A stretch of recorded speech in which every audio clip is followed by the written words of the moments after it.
Welcome to AI Chain Reaction, the podcast where we unpack the incredible world of artificial intelligence and automation. Each week, we're diving deep into the tech that's reshaping our lives, our businesses, and our future.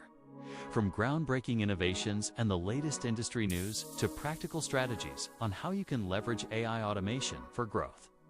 We're covering it all. We'll be joined by leading experts, innovators, and thought leaders who are at the forefront of this digital revolution.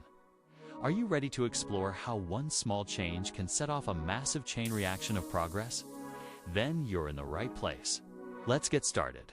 Welcome back to AI Chain Reaction, the show where we unpack how AI and automation are transforming the way we work, move, and deliver value. I'm Devon Winters, and today we're joined by Russ Jones, the CEO and co-founder of Private Fleet Net Zero, PFNZ. Russ has a fascinating background. He's a Harvard MBA, a serial tech entrepreneur with 10 patents, and even pioneered the cell phone headset market early in his career. Now he's turned his talents to an age-old trucking problem. All those empty trucks on the highway after deliveries. Russ, welcome to the show. Devon, thank you so much for letting me join you today. This sounds great. Awesome. Thank you. So to give a quick snapshot on your career, I want to focus in on a theme of your journey. You've consistently identified massive, overlooked inefficiencies from phone accessories to security and now freight. Tell us a bit about your journey and what specific insight you have from the past on building the scalable tech business as you did, and what was missing in the logistics world that led you ultimately to come up with PFNZ. Well, thank you very much. So I have, my dad talked me out of being an engineer. I've always been a great engineer. And so I'm always looking for ways to solve problems, whether professionally or just around the house. And I constantly come up with ideas like, hey, why don't we do it this way or do something that way? And when I started my first headset company, it was called Clearvox Communications. It pioneered the market for headsets for mobile phones. We became the category winner, shipping millions of units, had well over 10,000 retail locations. And although we dominated headsets for mobile phones, we were still a small shipper. Our shipping volumes were light and headsets are small and things. So we got very questionable service and a lot of issues with trucking. I remember one day we had Best Buy was one of our customers, one of our retailers, 900 retail locations at the time, maybe 24 pegs, tens of thousands of units every month. One day the buyer says, hey, Russ, your new SKUs are doing great. They've sold out of almost all the stores. I'm emptying all my warehouses today for this weekend. Where's the truck that's going to give us our next batch? I was so frustrated. I couldn't tell him where the truck was. And I didn't want to lie to one of our largest customers. And so, like a regular retailer, he said, if you can't tell me where the truck is, I might have to put someone else's SKUs on some of your pegs. I can't have empty pegs in the stores on a weekend. I'll be fired. And it was really frustrating. So it kind of I started doing some homework in the world of logistics. And I pretended like I was a small shipper and doing more orders and things. I'm like, oh my gosh, this is really messed up. There's all different levels of service, and the costs were all over the map. I just felt really kind of messed up. So I started Cargo Chief as my third startup. My second one was a social give back called Sentinel Vision that pioneered the market for vision-based security systems for people that live in apartments. Think of Ring.com a little bit too early. And so the third startup was Cargo Chief. That was a tech-enabled freight brokerage. And things that I thought were just obvious to go do, others hadn't done. So we developed all these neat technical, differentiations that much larger brokerages hadn't done. And we got them done very efficiently, very quickly. And using latest technology might have been part of it because we came later, obviously, to the party. And the company grew very quickly from zero to tens of millions of dollars in revenue in just a few years. And we had hundreds and hundreds of customers processing tens of thousands of transactions. And a lot of it was because of the neat technology that we brought. People thought they really liked it a lot. And the innovations were, what happened was it was kind of neat. In 2017, other brokers said, hey, Russ, I want to license your multi-patented award-winning tech. And when we heard that for the sixth time in 2017, it reminded me of a distant relative that came to the California gold rush, not to be a gold miner, but to sell pickaxes and shovels to gold miners, right? Right. And I was thinking, if we were to combine the data and knowledge from 100 different brokers, small or medium-sized brokers, that would give those brokers a leg up and help them level the playing field against the mega brokers that are literally billions of dollars in size. So we pivoted Cargo Chief, sold the brokerage, and today Cargo Chief helps almost $10 billion of freight spend from over 1,000 buyers, helps them buy for hire trucking capacity. And what kind of happened was there was we did a pilot with Amazon's private fleet that was successful. People wanted that capacity. They loved the savings. And I started doing some research. I'm like, oh my gosh, Devin, this is like private fleet trucks are 45% of all the trucks out there. I have a couple dozen conversations. They're like mostly empty on their backhauls. This is an incredible opportunity because you have so much capacity, I don't know, 1.8 million trucks, 1.7 million trucks or something like that. And they're mostly empty on half their trips. I mean, that's crazy. And so that was the genesis for Private Fleet Net Zero. Today we have over 40,000 trucks on our platform. So a virtual carrier that's larger than anything else you'd ever find. On the buy side, we have tens of billions of dollars of freight spend on the platform, larger than any one single buyer. So we're in an excellent position to match freight spend, a full truckload freight spend, to tens of thousands of trucks on tens of thousands of lanes. And the company is rapidly growing. It's really exciting. Amazing. Really good insight on all the steps on putting that together. So basically going from where you were and then through the security part and then to the logistics and that domain knowledge, it's really kind of put it all together right there for you where you're at now. That's amazing. I think that's one of the keys, and especially thinking about AI. I think there's a lot of companies out there that say, hey, we're an AI, we can analyze your data. But having the expertise or maybe even proprietary data really starts to make AI really, really, really sing and really add a lot more value than just raw AI. And so what we've done is, I have an expertise in digital in digital freight matching. I've been doing it for almost a decade. I've gotten to become expert in private fleets, been working with hundreds of private fleets over the last 3 years. And so bring that all together and then leveraging AI is a great way to help our company accelerate its growth and to do so more efficiently than could have ever been done before. That's a really great point too. It brings a lot of value just thinking about even for us. And that was one of the ideas too, was instead of AI developers looking to invent problems to solve, let's go bring them some real world stuff to actually work on. Right. So yeah, this is it's actually the direction we're going. So that's perfect. Yeah, I think savvy people are on that. Some people have commented the very best business model is where you have proprietary data, our database of knowing which private fleets want to haul what lanes and what days and what type of trucks they have and all the metrics around that to enable us to electronically match that to incoming loads is a great opportunity. And people say that's actually one of the best business models they've seen in a long time. Yeah, very good. Yeah. The one point you mentioned almost about 50% of the trucks on the road are private fleet and the backhaul is empty. For the listeners and people who are not familiar with it, maybe explain a little bit more on why. Why is this happening? Why is the backhaul? Actually, Devin, I should really step back and say, what is a private fleet? Because there's sometimes confusion. Some people think it's a public company or a private company. No. So a private fleet is a situation where the owner of the cargo owns the truck and employs the driver. Think of a Walmart truck or a Sherwin-Williams truck or a U.S. Foods truck. Those are private fleet trucks. So there's really kind of the universe of two types of trucks. There's private fleet and for hire. And a for hire carrier literally will go anywhere, anytime, look on a load board, which is kind of like a Craigslist site to try to find loads. One of the issues that's happening in our industry is in the world of trucking, theft is at an all-time high. It was up 27% last year. It's $35 billion a year. So it's a big number. It's the number one topic that brokers are talking about, freight brokers are talking about. And so one of the advantages, Sherwin-Williams is not going to steal someone's freight. So one of the things is we're kind of a safe place for people to do business with. So they get, newer trucks, better paid drivers, more professional service at a discount for many freight brokers will literally triple their margin. It's really a powerful combination. That is powerful. Yeah, that's a good point. That's another good point because if you think about, hey, this is also have a lot of benefits, cost benefits as far as the environment and green, but the theft thing too. That's a Very, very valid point. I've heard about this in other cases too.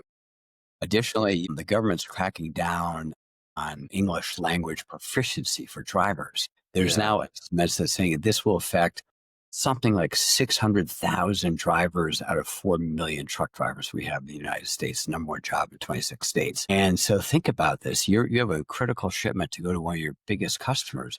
Would you want to go trust that to Ford Truck Fred and the DAT load board? Who knows where he's getting his drivers from? Or do you want to trust that to Sherwin-Williams? That's a pretty easy choice, I think. That's an easy choice. Yeah, exactly.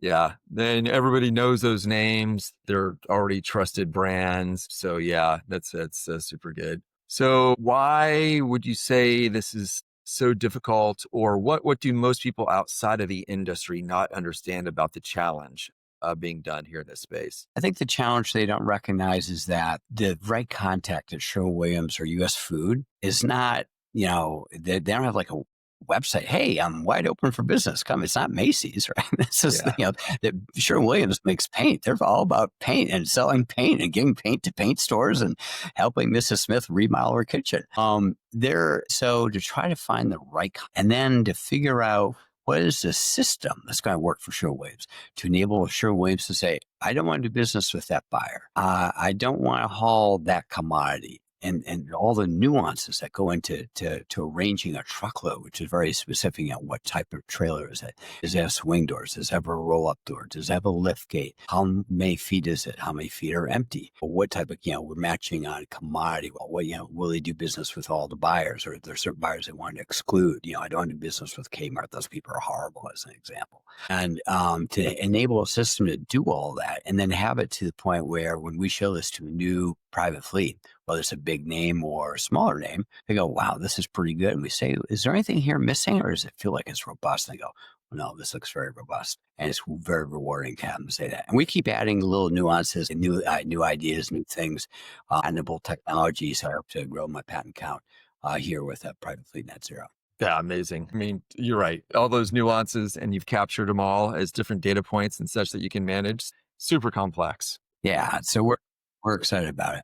Yeah. Where do you see it going, say, in the next several years? Could be a couple years or 5 years, or, does it stay the same, or is it changing dramatic? Well, what's exciting is you may know or not know this, McKinsey, one of the leading management consulting firms, they do a lot of work in logistics. And one of their top freight tech partners, Sandy Gosling, they had a look at our technology and said, this would be well received in many other countries. So for most countries, their carrier base is very fragmented. Their private fleet base is very fragmented.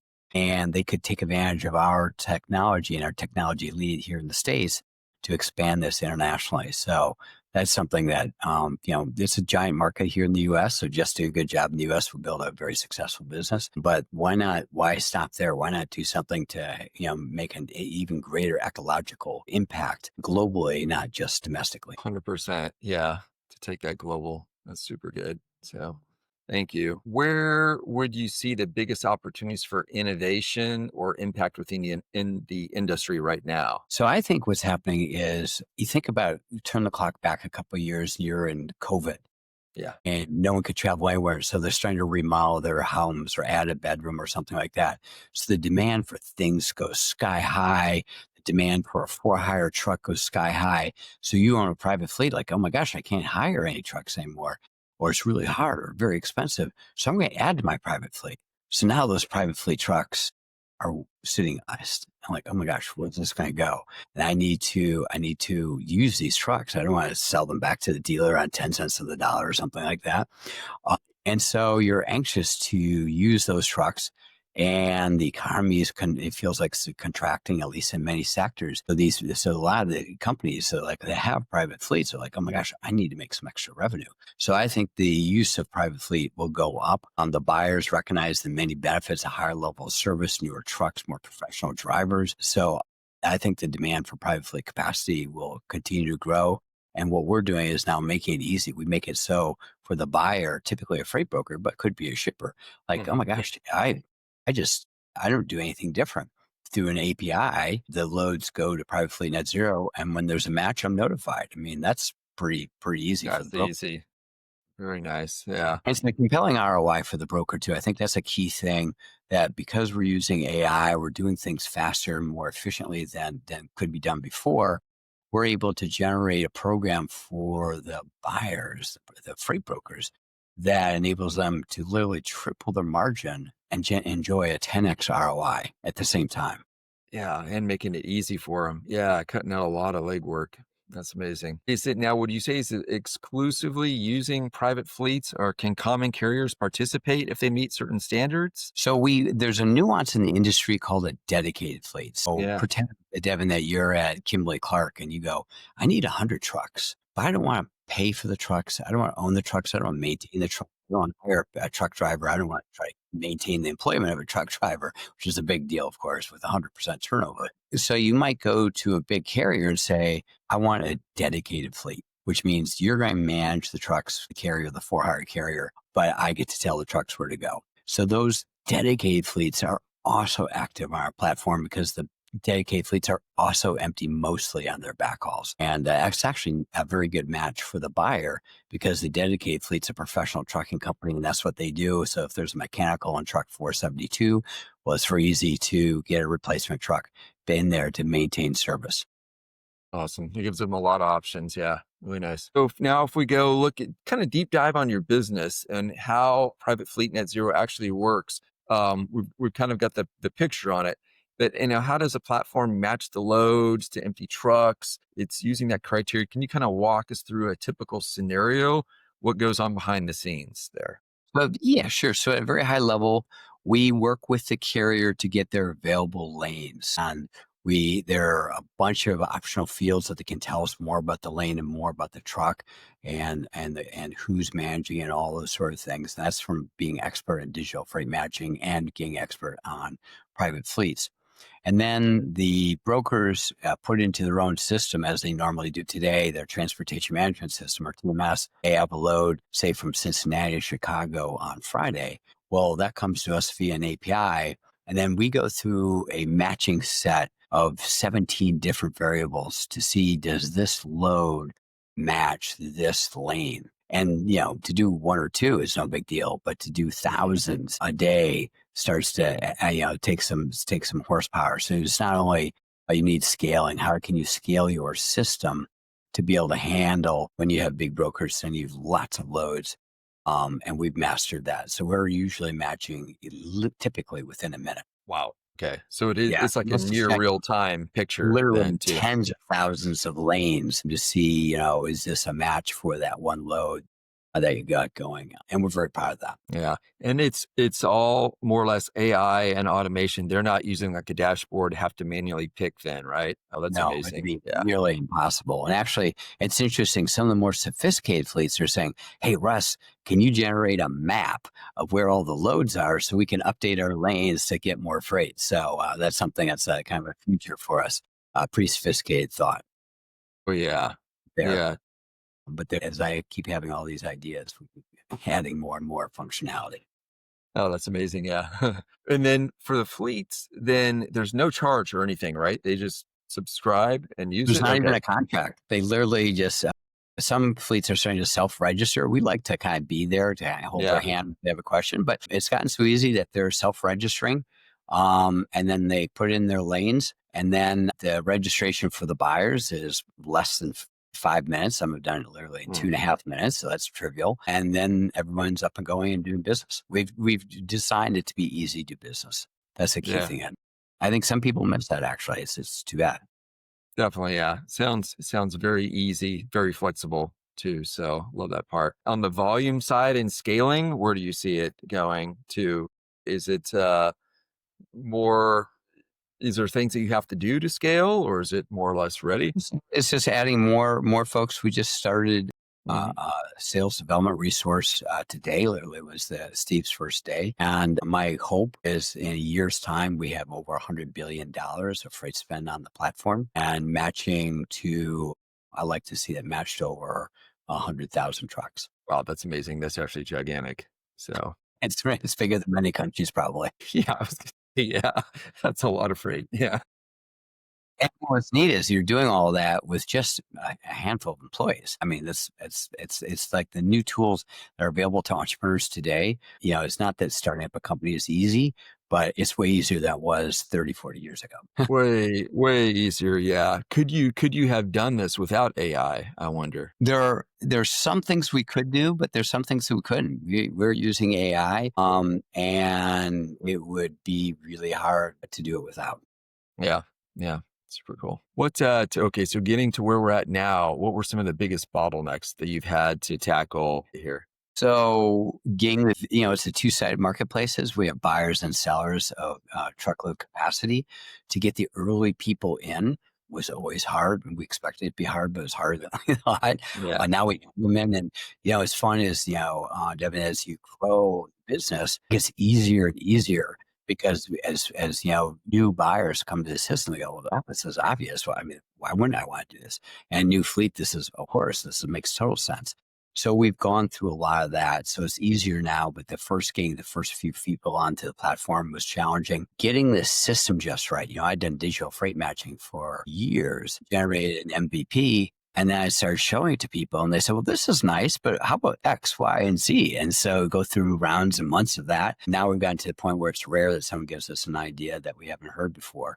And we use, that there's a sprint every 2 weeks. So if we get a great idea, boy, it's done within a month. It's great. So we're super responsive. People have made the comment like, we've never seen a company be as responsive as Private Fleet Net Zero is on technical things, getting like new things done, which is very rewarding.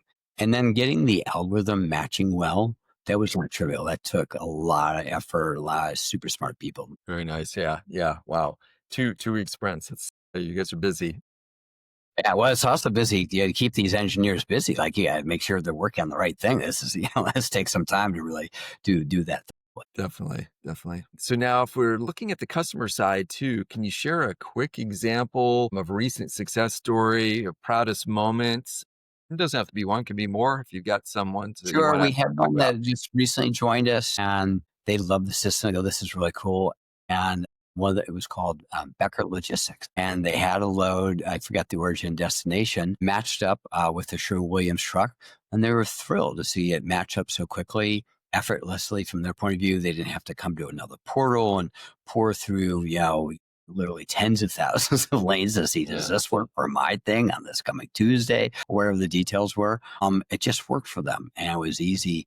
And they saw wow, this could help me a bunch. Have a great 2026 and beyond. Very cool. What would you say makes Private Fleet Net Zero different from anyone else trying to solve the same problem? Is there anybody else trying to solve this at the moment? Are people that do digital freight matching. Most brokers, 100 million plus, would do digital freight matching. Very few have a group of people that are dedicated to private fleet. Private fleet will triple the margin for a brokerage. So the giant brokerages that are maybe $5 billion in size, well, they'll have a team of people that go after private fleets because it's a great competitive advantage. So we solve that for them. We make it so any broker, a reasonable size. We don't deal with the tiny guys, Joe and mom's basement or something. But we'll work with reasonable sized brokerages. Typically, $15 million plus is where we would start to get interested in a conversation, and we'll help them access this highly valuable capacity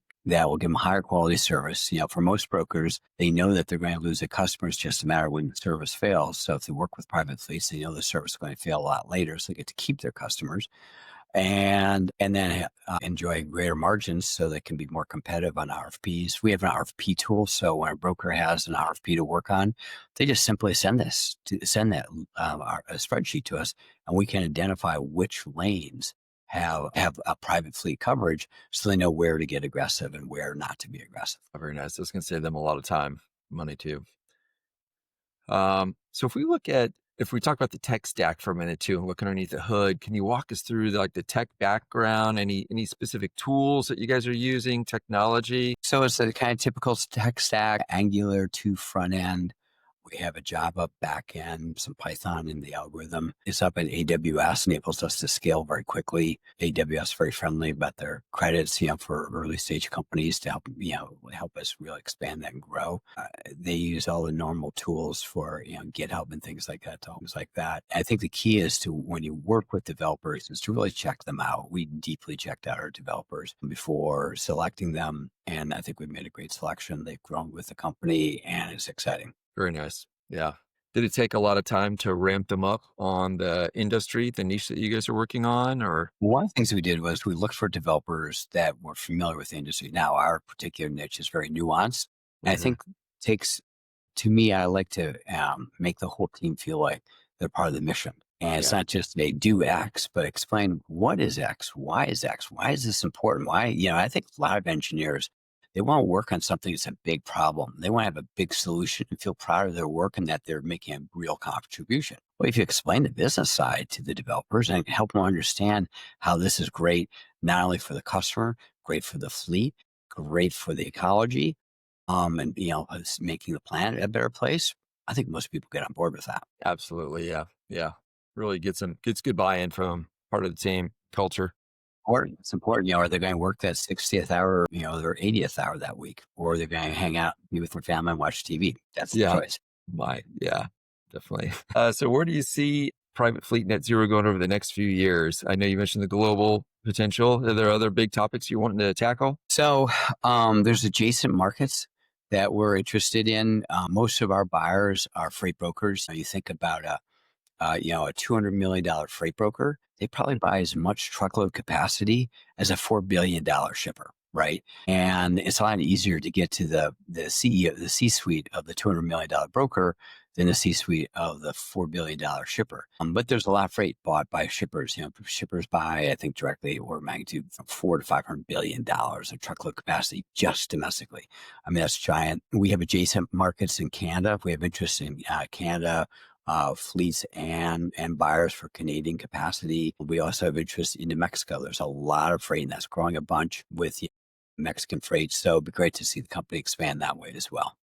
Awesome. I Yeah. think I believe we can get to $100 million ARR in the next 3 to 4 years. And that'd be a great milestone. Super good. Yeah. And wondered about Mexico, Central America, South America markets too. Um, can the model be applied? Is it purely trucking or can it be applied to rail, water, air? There's some people that talk about it air, all these are perishable commodities, right? Mhm. The truck leaves Yeah. the station and it leaves and it's gone. The train leaves the station, it's gone. The difference is that with rail, there's only a few choices, right? How Mhm. many people have their own railroad track, right? And so we're starting to work actually in the world of rail on our platform. One of the largest freight forwarders in the world is a company called CMA CGM. I think it's $55 billion out of France. They've fallen in love with private fleet net zero, and they're working with us and introducing us to their fleets because they want our help to help them reposition their hundreds of thousands of container boxes, these metal boxes that can go on trucks or trains or boats and things. And so we now have container capacity that we're matching to van loads. And what happens is you think of like a truckload of beer. That doesn't fill the whole truck. It's so heavy that it might only have 18 pallets in a truckload that could handle 26 pallets. Well, those 18 pallets would fit inside a container. And when that happens, the broker's going to triple their margin. Well, that's great for the broker. It's great for the carrier because they're running back empty. One of our carriers is a drayman in the Chicago area. Every day, 5 trucks full leave Chicago, the port of Chicago, and go to Indianapolis. Those 5 trucks return empty every day. So why not put some freight on them? Make it this Yeah. better, and everybody wins. Now we're doing this long haul. We're working with a huge intermodal provider. It literally moves 3,000 boxes a day, and we have their lanes on there. We're matching them to freight and they're thrilled. That's amazing. That's awesome. I never really even thought about you mentioned like the repositioning possibilities of this too, just tracking that. So you got the data for it. So that's super cool. Yeah. And we can also see where things are going. So, nuances going forward technically, think about Well, we can recommend here are lanes that you need to fill to the private fleets and the dedicated fleets, and help them figure out how to do their planning. As we say, here's where the demand is, here's where the market is, and things like that as we become expert in our space. Oh, that's going to help them a lot, and given that predictive nature. So the challenges part two, looking forward now, this is a good question. So hypothetically, if you had a magic wand to fix one thing in the business right now holding you back or just slowing you down or causing you trouble, what would it be? What would you take on?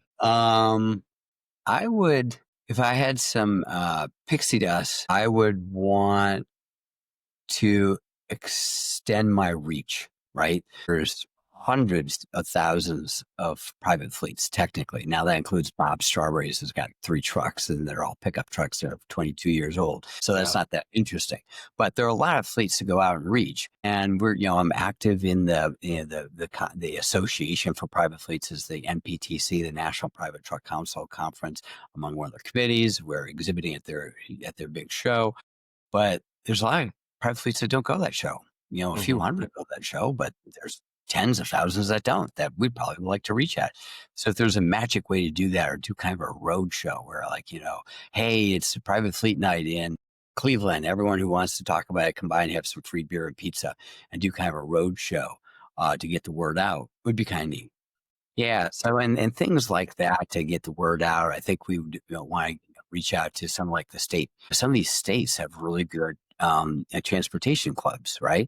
Or, the city of Dallas has a transportation club where you are. The California Trucking Association is significant. The Texas Trucking Association is significant. Some of these states have their own shows, and there's ways to market through those associations and to have the, if you will, the next level resources to actively go after those fleets and get those fleets as well. It's a big deal. Yeah, 100%. Yeah, that's going to be big. So then, looking back at your journey then too, what would be one strategy or principle you believe was crucial in scaling this operation successfully? In other words, if our listeners could remember one thing about your story and how to scale, what would it be? I think the one thing is be super close to your customer. What do they want? And make sure that what you're working on is something they want. I have a belief that many people go develop something and the CEO or the director of marketing or director of engineering says we should do X, and X isn't it. And so they spend their time working on the wrong thing. So constantly touching base, asking the customers, is this what do you like? What do you think about this? What else would you like? And getting that and scale. And also not just listening to it, but also gauging that. How big was that customer? How fast is that customer going to move? Are they really, is this someone who's been in the seat for a long time?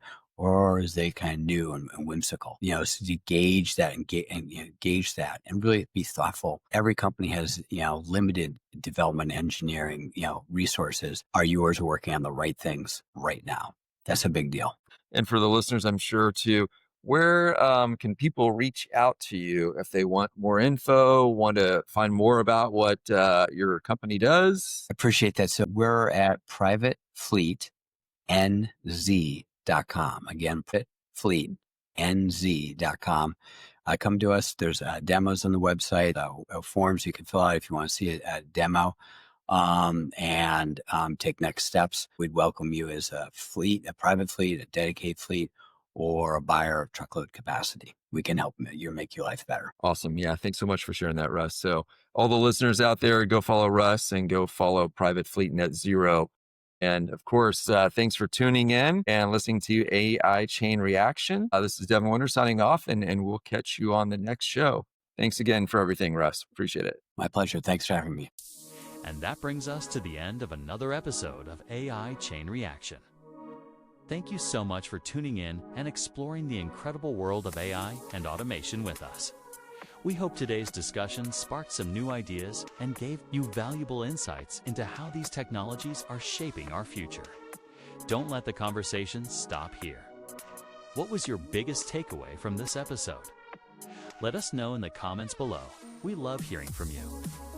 If you enjoyed this deep dive, make sure to hit that subscribe button and turn on notifications so you never miss an episode. For more resources and to learn how AI automation can transform your business, visit us at wintersaisolutions.com. Thanks again for being part of our community. Until next time, keep innovating and stay curious.